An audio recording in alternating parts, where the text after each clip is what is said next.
Hey, welcome back. I've got another video where I want to talk about my final thoughts on Codex Astra Militarum, or the Imperial Guard.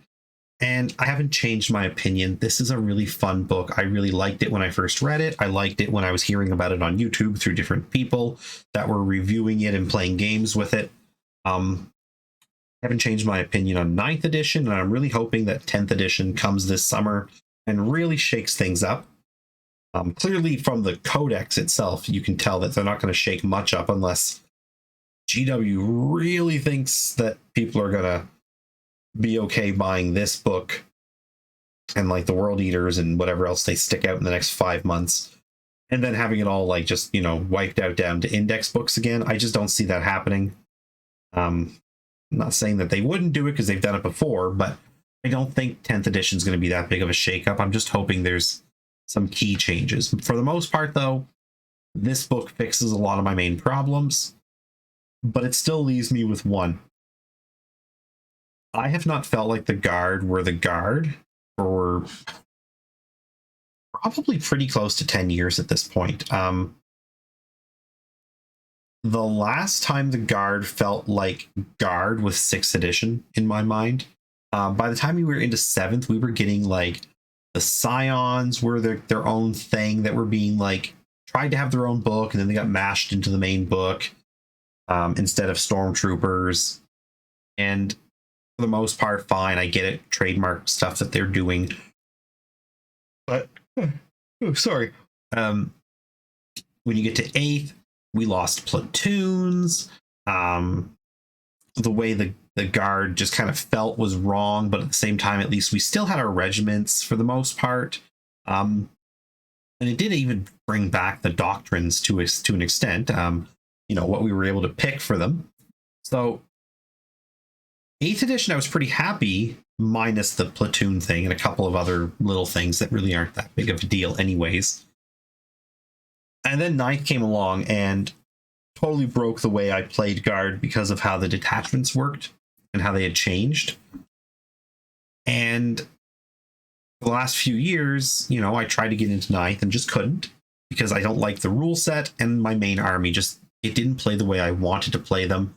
And I'm not a person who will just go and buy the models that are like, oh, well, you have to use these ones because they're sort of like the linchpin unit that'll hold everything together so the rest of your stuff doesn't just outright die.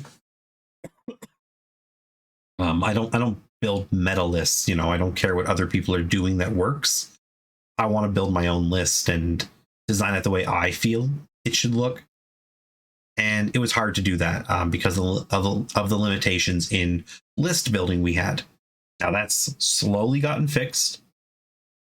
The book went a long way to fixing it itself, and the new Dark Omens or Arc of Omens, whatever it's called, detachment does even more. But there's still one problem, and it's the regiments. And, I'm still bitter about the loss of platoons, but the outright loss of regiments now, it really bothers me, because it was our thing. If you were Space Marines, you could just paint them a new color and say, oh, they're these guys now. They went from Ultramarines and now they're Howling Griffins, because I stripped the paint and I changed the paint colors. But all the models look the same. They're just different paint color depending on your chapter. And it was the same if you were playing Dark Eldar and Tau and Necrons and whoever. There was only one line of miniatures. But the Guard, we've had like at one point like 11 or 12 different regiment sculpts, of which the majority were literally just the standard guys in the main codex. There was a couple that were Forge World only, Krieg and Elysia. They had their own special rules and way they played. But everything else was just, these are guardsmen, and you buy Chimeras and Leman Russ and Basilisks and whatnot, that are all the same. But the infantry, you could buy all these different guys. You could make your own custom ones, and it didn't matter, because at the end of the day, they were just guardsmen. They were guardsmen with las cannons, las guns, melter guns, plasma guns, officers, sergeants, whatever. They were your troops and your HQ and all that. And the way they looked didn't matter. because they just, were guardsmen. And then, we got the 3.5 edition Codex, and we were able to use doctrines and switch up the way they played. And sort of it mattered, but even then, you could change your doctrines every single game. So that was more just like messing about with the rules and making an army that seemed fun for that match. But after that, it went back to just here's your guardsmen, troop choices, HQ, elite, whatever. And whatever uniform they wear is just up to you. Then we got to 8th edition, and I think there was some of it in 7th. I don't quite remember anymore. It's been a while since I really looked at that edition, but you had specific regiments you could take that would get a benefit. And obviously, 1 or 2 were always going to be better. That's just how it goes. And it was always Cadians were pretty much the best. But there was still that option. And up until this book was around, even though we didn't play very well in 9th edition, we could still use our 8th ed book and pick our regiment. Now we can't even do that. And the biggest reason that bothers me, besides the fact that I've collected different regiments for the purpose of playing them as Mordians, Praetorians that I play as Mordians, or Cadians, or Catechins, or Vostroyans, or whoever, it's not only that they don't have their regiments, it's that there is an unfair, it's unbalanced who got what. Cadians are the poster boys, even though their planet's dead. This guy here, he's not in the book anymore, so he's going to be gone off the site here soon, I assume, unless he just stays around as a tank commander, which is probably what they'll do anyways, yeah. But you can take these guys and use the Cadian heavy weapons, or the Cadian snipers, or the Cadian command squad, and you can use all that to make infantry squads and heavy weapon teams and Cadian shock troop squads, or infantry command, or platoon command squads, or Cadian command squads, or whatever. You can make a full army that is Cadian, and it looks Cadian, but you cannot do that for the Catechin. The Catechins, at least not in the same way. Sorry, you can take these guys as a platoon command squad, and you can take these guys as either infantry and mix in special weapons and heavy weapons, or run them as this terrible garbage Catechin jungle fighter squad, which you shouldn't, because it's bad.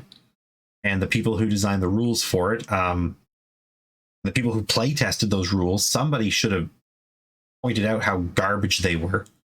I legitimately can only assume the goal is make nobody buy them so they can finally retire this ugly ass unit. I kind of love them, they're cute in an ugly way kind of thing. But there's no Catechin command squad, and the Cadians are going to have the Castellan, just a generic one. All the Catechins get is Strachan, and it's not bad because he's a really good unit and it's a gorgeous model, but he's a special character, so he's not a Catechin Castellan. He is Iron Hand Strachan. You can only run him as Iron Hand Strachan. If you want to run him as a Castellan, then he's a Cadian Castellan. And yes, you can ignore the keywords, but he's still Cadian in the keyword, and that does matter in 9th edition. You could take Sly Marbo, but without, other stuff to make it feel Catechin, it just comes down to you're just throwing things in and putting it together, trying to make a list that you really can't make properly because it's not fully developed. Because they didn't add one more unit entry for a Catechin command squad that has Catechin rules, even though they're garbage. They didn't even try. And they didn't say, okay, you can have Colonel Ironhand Strachan, or you can take this model and just call him a Catechin Castellan. They didn't do that. So we're kind of put in this position where, on these snipers, you could take them if you put them inside an infantry squad. But again, it's not a Catachan infantry squad, because the Catachan jungle fighters are their own thing, which is terrible. And I don't know, just in general, I don't like it. And that, at the end of the day, is only looking at Catachans. Then we've also got Krieg, which are literally, this is it. This is the Krieg entry in the book. We didn't get Krieg Death Riders. We got a Tillin Rough Riders. We didn't get a Krieg Command Squad. We didn't get a Krieg Heavy Weapons Squad. We didn't get anything other than this one squad, which means the only reason to take these guys is because they are more durable than regular guardsmen by a pretty decent amount, really. And taking them just to put 2 or 3 squads on an objective in the rear, so that you don't have to worry about them being shot off the objective. You pay a few more points, and they are more durable. You're not taking them because there's a theme to your list or because it's fluffy. You're taking it because you gain an in-game advantage for taking them. And I dislike the idea that there are units solely in the book to sell models through, well, you don't have to, but if you don't take these guys, you're basically sort of giving yourself a negative, a debuff, a nerf. You're giving yourself a handicap that other players who don't care about fluff, they won't have. And some people are going to say, okay, you can just call anybody Krieg and take the rules. But at the same time, you know, if you're playing in a game that's supposed to be WYSIWYG and they're being very, strict about that, me saying that my Vostroyans are Krieg is fine. But then if I also have my Vostroyans as infantry and they look exactly the same, that can become confusing, and it can lead to you being told, no, those guys can't be Krieg. You have to use the proper models. That's becoming more and more of a thing, as far as I can tell from what I'm seeing. It's becoming more common to be expected to use the right models. And regardless of whether or not you can, it just bothers me that you're taking a unit solely because they're better at not dying. And they have nothing else in the book that suggests they belong. It's literally just, here's 10 dudes that look different, but they're the same and they're tougher, so you should just use them to camp your rear. They didn't get anything else in the book. So even though the Catachans only got, a couple of things, the Squad, Marbo, and Strachan, and you can sort of make an army out of that, even though it's garbage, you at least have these guys, and these guys, I assume, maybe these are going to get discontinued here in like 2 weeks. Who knows? I wouldn't think so, but you never know. Like, random stuff gets discontinued sometimes. It makes no sense. So it doesn't make sense to me that they did it this way. And what about my Vostroyans? What about my Praetorians?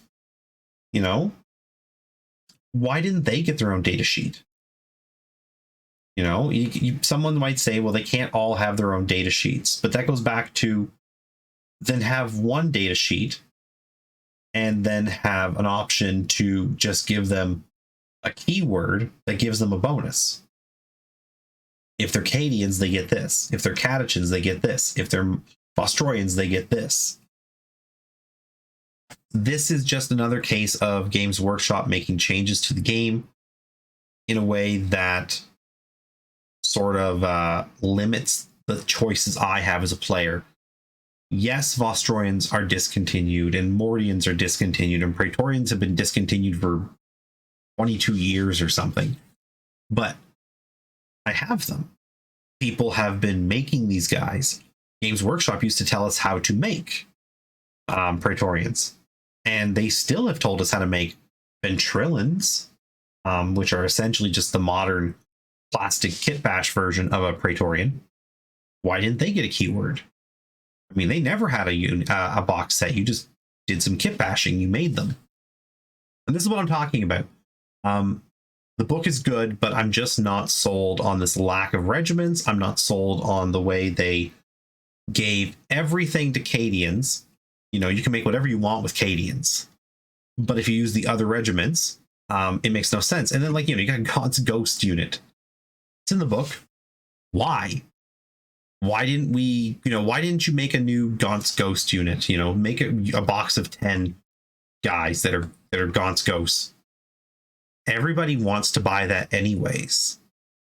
You know, like if you're a long-term guard player and they put out $70 boxes like these Krieg guys, and it's 10 really nice looking dudes like this, but you know, more generic, you're gonna buy a few.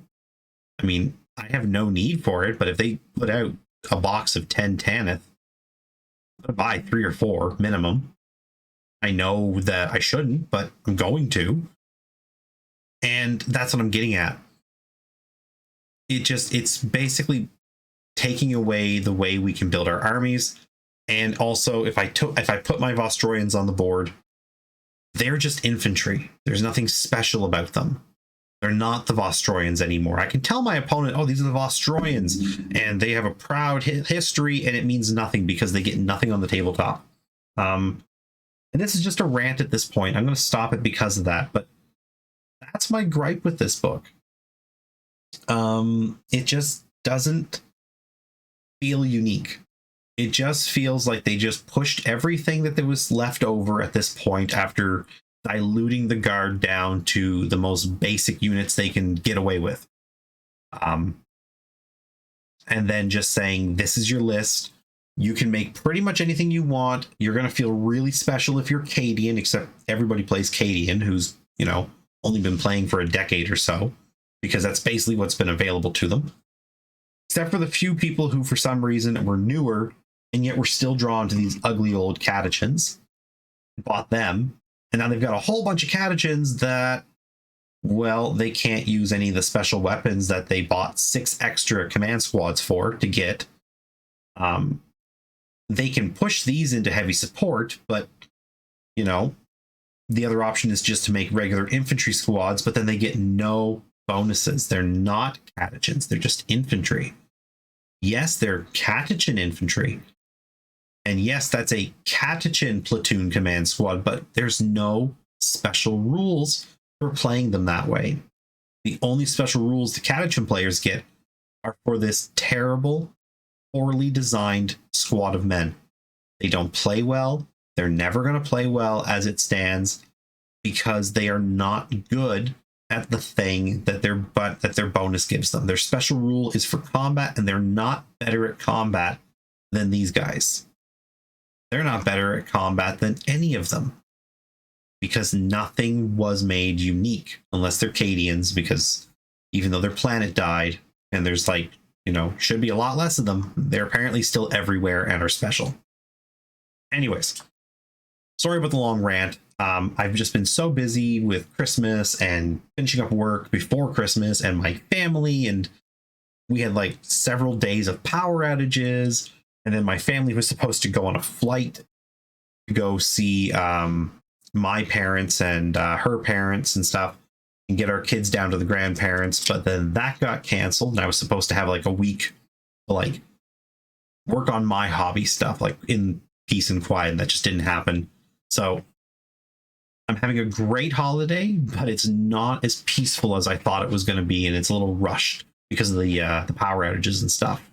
But I'm back to making stuff, and I just wanted to say sorry for the long delay. I just really couldn't find time or energy to get anything out on a regular basis, but I thought this would be a good place to start and just sort of get this off my chest, because this book is good minus this one thing, and I really hope that Games Workshop in a future update does something to address it, either by adding in some regiments or something, just to let us get some more unique, personalized armies out there. Anyways, thanks for watching and have a great day.